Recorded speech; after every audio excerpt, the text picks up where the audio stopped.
Bonsoir Fanny. Bonsoir Amélie, bonsoir à tous. L'Association internationale de transport aérien va donc lancer un passeport sanitaire. Et donc ça consiste en quoi? Alors d'abord Amélie, un mot rapide. Quand on parle de l'Association internationale du transport aérien, l'IATA, on parle en fait de 290 compagnies aériennes, 80% du trafic aérien. Donc concrètement, ça concerne des millions, voire des milliards de voyageurs. Et ce projet de l'IATA, eh bien, c'est une application mobile, un passeport sanitaire qui compilera toutes les données médicales à votre sujet liées au Covid, les tests que vous avez passés, leurs résultats et bien sûr votre vaccination ou non. En clair, cette appli vous permettra de montrer patte blanche pour pouvoir voyager tranquillement. Écoutez le patron, le PDG de l'IATA.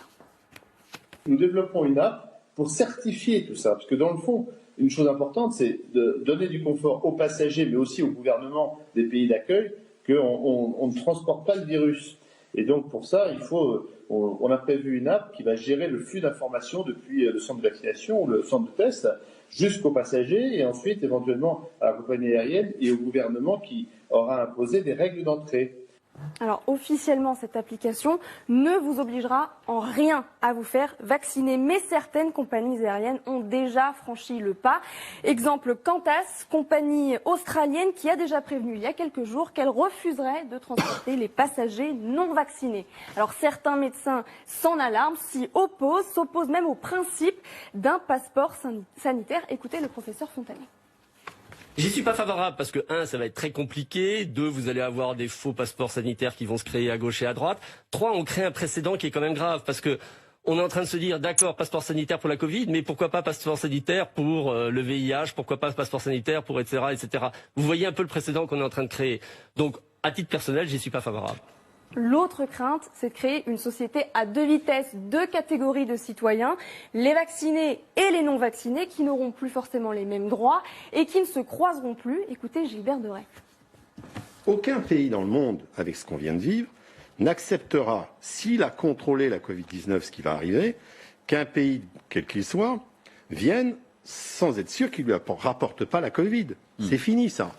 Mais oui, nous allons avoir des barrières qui, pour l'instant, sont celles du vaccin, avec un énorme problème qui est effectivement, je coche la case, je suis vacciné. La question qui se pose maintenant, c'est de savoir si ce système de passeport sanitaire pourrait être étendu à d'autres secteurs. Est-ce que, par exemple, un patron peut refuser d'embaucher quelqu'un parce qu'il n'est pas vacciné? Est-ce qu'un restaurant ou un bar peut refuser d'accueillir un client qui ne l'est pas non plus? Est-ce que, pour se rendre à la mairie ou à la poste, il faudra prouver qu'on ne présente aucun risque en disant qu'on est bien vacciné? En France, c'est pour l'instant illégal, mais la question se pose parce que si Emmanuel Macron a promis de ne pas rendre la vaccination obligatoire dans la loi, est-ce que finalement ce ne sont pas les individus eux-mêmes, la société qui va instaurer une sorte de discrimination entre vaccinés et non vaccinés?